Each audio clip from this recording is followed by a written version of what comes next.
Shalom dan selamat pagi saya ucapkan kepada semua jemaat yang sudah hadir dalam acara ibadah tanpa gedung gereja ataupun ITGG pada pagi hari ini. Sebelum kita memulakan kebaktian kita pada pagi hari ini, saya ingin menjemput pembacaan ayat firman Tuhan.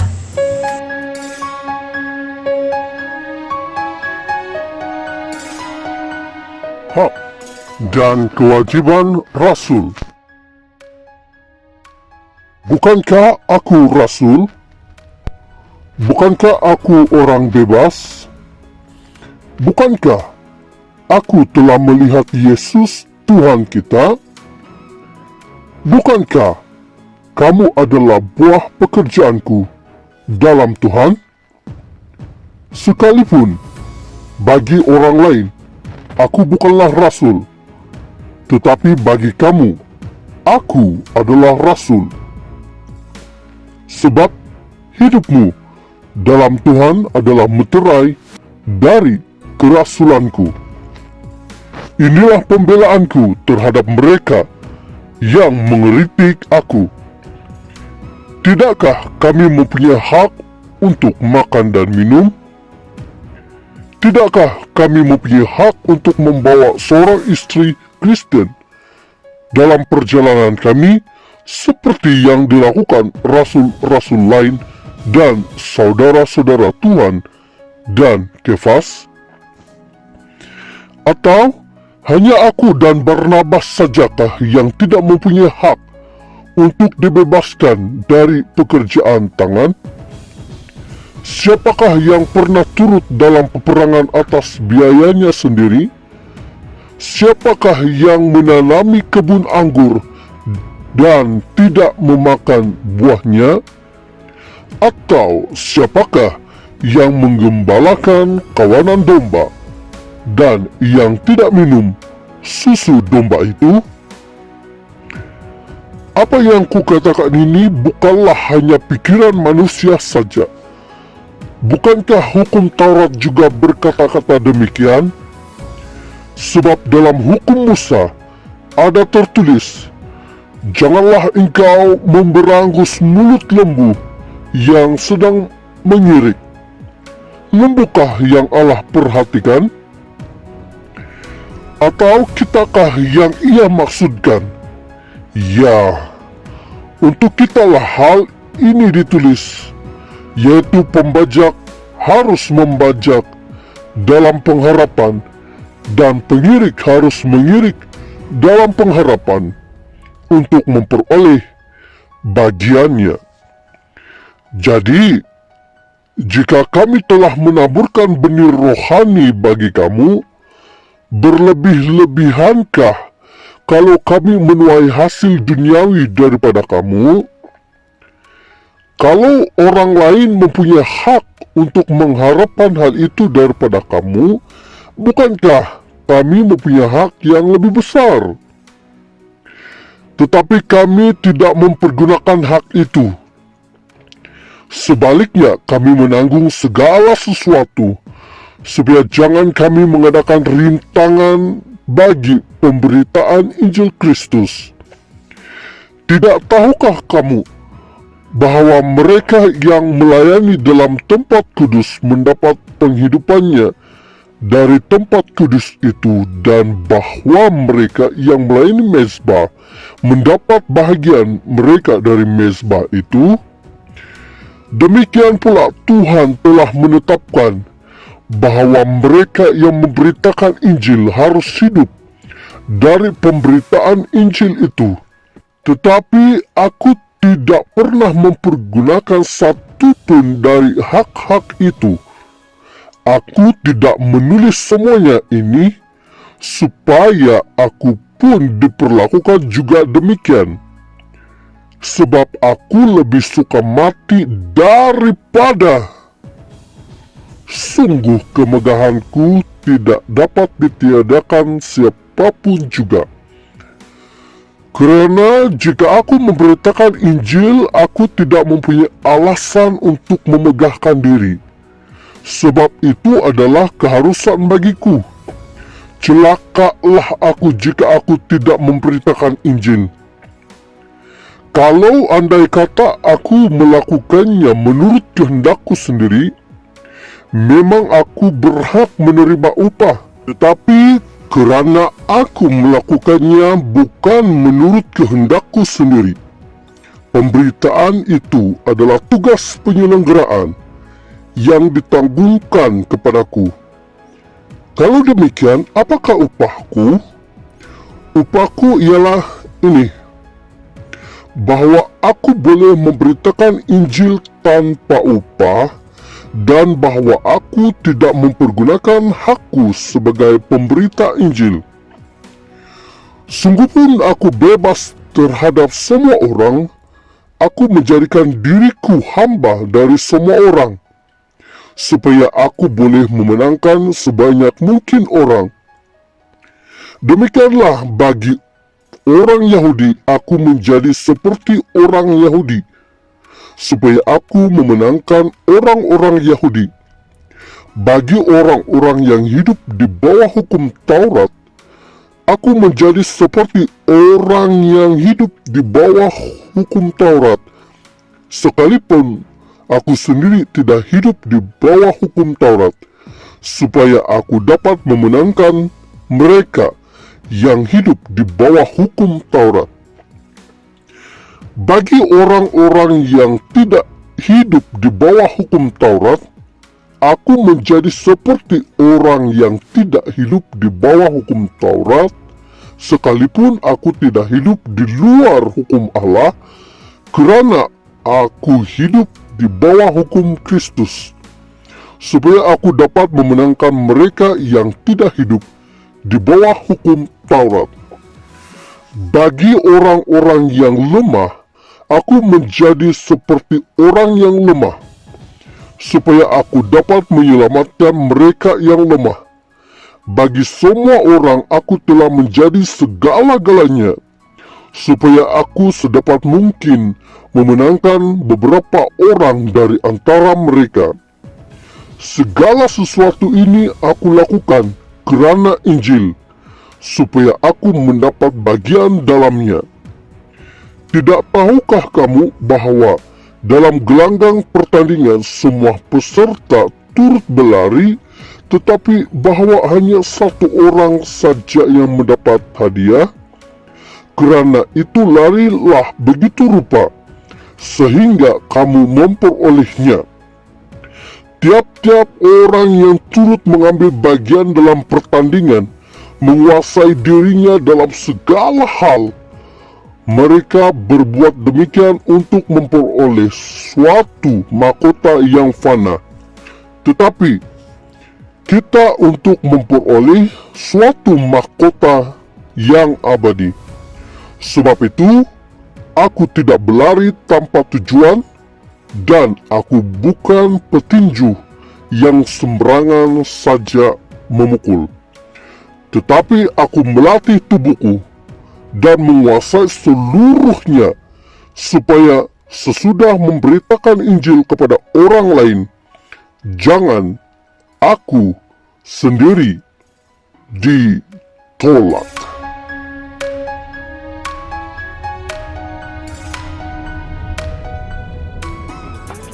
Terima kasih untuk pembacaan ayat firman Tuhan sebentar tadi. Untuk acara yang seterusnya, sebelum kita masuk dalam doa pembukaan, saya ingin menyatakan beberapa bahan doa untuk kita sama-sama doakan. Pertama, mari kita sama-sama doakan kebaktian pada pagi hari ini. Kedua, mari kita doakan ekonomi jemaat. Ketiga, doakan kesehatan semua jemaat. Dan yang terakhir, doakan pelajar-pelajar yang akan menyambung persekolahan. Untuk mendoakan bahan doa sebentar tadi dan seterusnya membawa kita dalam doa pembukaan, saya menjemput Dekan Windiri Medincin untuk membawa kita dalam doa. Tuhan, sebelum kami melakukan ibadah pada hari ini, kami sesungguhnya serahkan ke dalam tangan-Mu setiap yang terlibat. Daripada permulaan, pertengahan sehingga selesai, kiranya kasih karunia daripada Tuhan menyertai kami. Biarlah Engkau ditinggikan.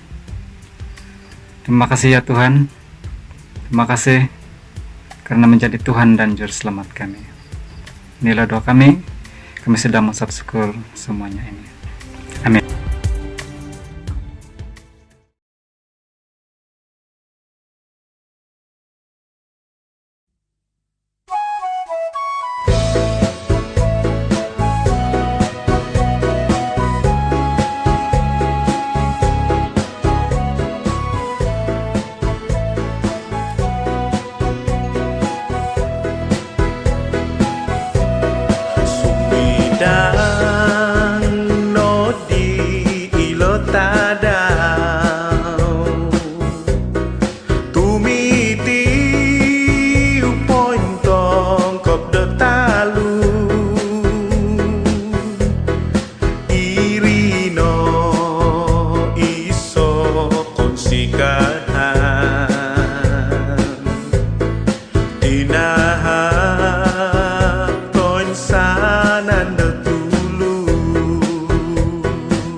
dan nodi ilo tadau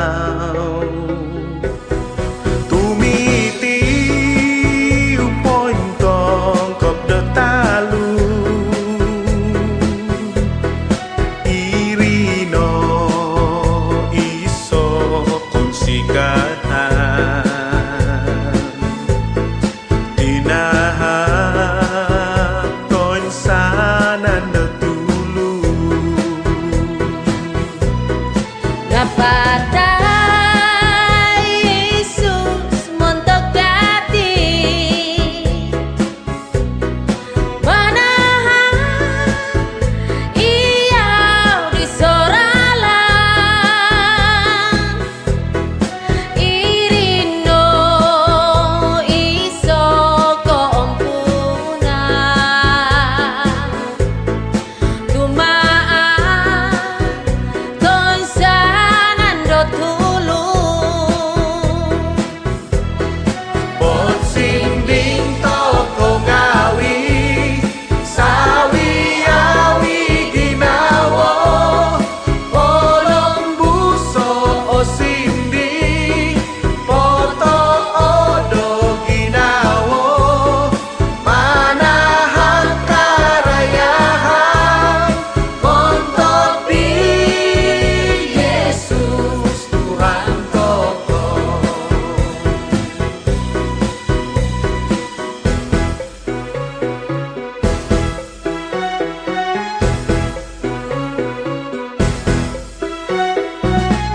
Belum menahan toko persembahan karena sembahyang toko apa Tuhan Yesus pon sikau tu binarkatan mutinan dagai da tarau tadau di Taliban bahkan dat minggu na Taliban ulan di Taliban nah karpat ke gumaraja sebab ngai suang pemeliharaan khususnya bagi dagai Tuhan pon sikau tu nakamakai tusin dat khususnya bagi dat hasil di pekerjaan dagai kaya sanay na padinga atas berkat sebab diri di suang tadaw diti ke masa diti bagong mulian dahay sebahagian daripada di tusin di nakapahong bagay-bagay khususnya untuk na menyambung da pelayanan da sidang diti bahkan di luar daripada sidang diti ya Tuhan Yesus pon sikaw barakatay nagi papipet tusin supaya ada sentiasa ada perjalanan sesuai di suan nakaryan ya Tuhan isuang ngaran Tuhan Yesus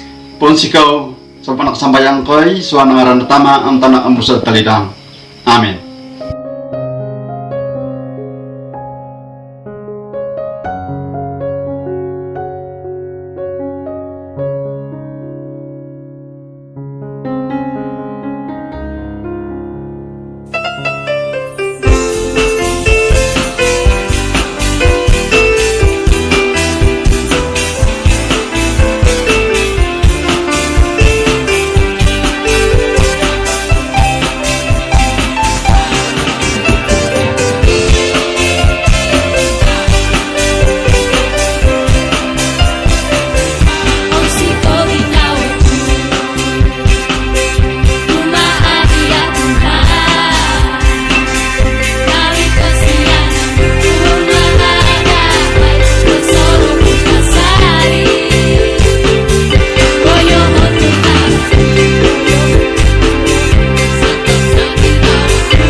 Shalom. Salam bertemu di dalam nama Tuhan kita Yesus Kristus. Kita sangat bersyukur karena kita dapat sekali lagi menyembah, memuliakan nama Tuhan, bahkan belajar kebenaran firman Tuhan sebagai satu pedoman dan sebagai satu kekuatan di dalam kehidupan kita selama kita hidup di dunia ini. Nah, saudara-saudari yang saya kasihi di dalam nama Tuhan kita Yesus Kristus, pada hari ini saya senang sekali membawa kita belajar kebenaran firman Tuhan yang terdapat di dalam 1 Korintus pasal yang ke-9 ayat 24 hingga ayat yang ke-27. 1 Korintus pasal 9 ayat yang ke-24 hingga ayat yang ke-27. Demikian firman Tuhan. Tidak tahukah kamu bahwa dalam gelanggang pertandingan semua peserta turut berlari, tapi bahwa hanya satu orang saja yang mendapat hadiah? Karena itu larilah begitu rupa sehingga kamu memperolehnya.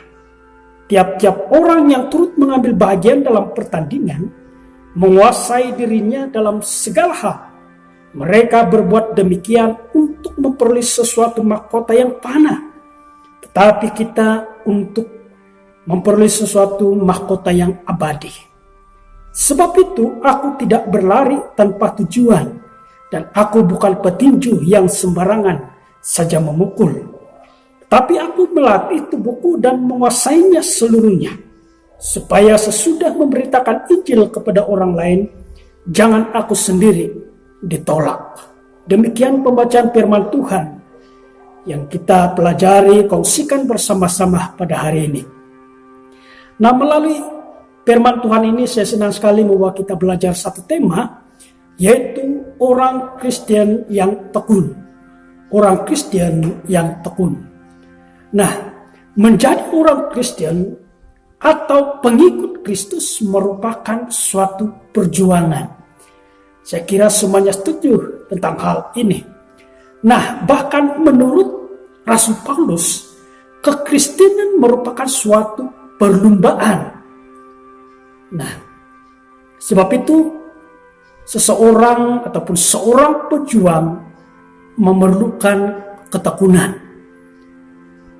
Nah, oleh itu mari kita lihat bersama-sama bagaimanakah ketekunan dapat berkembang dalam kehidupan kita. Bagaimanakah ketekunan dapat berkembang dalam kehidupan kita. Tetapi sebelum itu, mari kita lihat analogi atlet untuk menjelaskan ketekunan orang-orang Kristen. Nah, yang pertama adalah seorang pelari. Kita dapat baca sebentar tadi, seorang pelari. Seorang pelari mempersiapkan dirinya dengan terus-menerus. Dia akan terus berlomba sehingga ke garis akhir. Dia terus berjuang untuk meraih kemenangan. Nah, yang kedua adalah seorang petinju. Dia akan berlatih terus-menerus sebelum mengadakan perlawanan. Bahkan dia harus memiliki tujuan bertinju dengan yang jelas. Nah, dia tidak akan sembarangan memukul, bertinju. Tetapi dia terus berusaha untuk meraih kemenangan. Nah, ini adalah dua atlet, analogi atlet dalam hal ketekunan yang kita dapat lihat dan pelajari. Nah, mari kita lihat ataupun menjadi atlet yang kita pelajari sebentar tadi merupakan suatu gambaran dalam hal ketekunan. Oleh itu, mari kita lihat ada dua perkara ataupun poin bagaimana ketekunan itu dapat berkembang dalam kehidupan orang-orang Kristen. Yang pertama, orang Kristen yang tekun memiliki disiplin. Itu adalah hal yang pertama. Itu kita dapat lihat dalam ayat yang ke-25. Yaitu memiliki disiplin, maksudnya dia dapat menguasai dirinya. Dia dapat menaklukkan egonya. Yaitu dia dapat menguasai tubuh dan memiliki arah yang jelas. Memiliki disiplin juga bermaksud dia berjuang untuk terus-menerus untuk mencapai tujuan ataupun kemenangan. Nah, yang kedua, orang yang tekun memiliki tujuan. Orang yang tekun memiliki tujuan. Maksudnya dia berusaha mendapatkan mahkota abadi. Saudara-saudari yang saya kasihi di dalam nama Tuhan kita Yesus Kristus. Demikianlah dua cara bagaimana dapat mengembangkan ketekunan. Oleh itu, sebagai orang-orang Kristen, kita harus sentiasa bersiap sedia seperti atlet. Kita melatih diri dalam bidang kerohanian untuk menguasai diri. Rendah hati, berfokus pada tujuan, dan mencapai kemenangan bagi Tuhan kita. Namun, tanpa disiplin rohani, kita tidak akan mencapai kemenangan. Jadi itu bermaksud kita harus memiliki disiplin. Karena kalau kita memiliki disiplin rohani, kita akan mencapai kemenangan. Tetapi kalau kita tidak memiliki disiplin rohani, kita tidak akan mencapai kemenangan. Oleh itu, saya simpulkan firman Tuhan pada hari ini dengan dua perkara.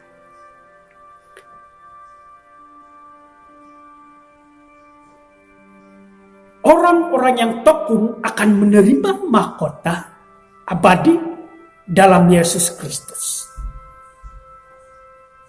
Ia dihormati dan dimuliakan dalam kerajaan Allah. Yang kedua, penguasaan diri sangat penting untuk orang-orang Kristen. Tanpa penguasaan diri, kita hidup tanpa aturan. Oleh itu, jadilah orang Kristen yang tekun di dalam Tuhan. Tuhan Yesus memberkati. Haleluya.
Yesus kasasari korong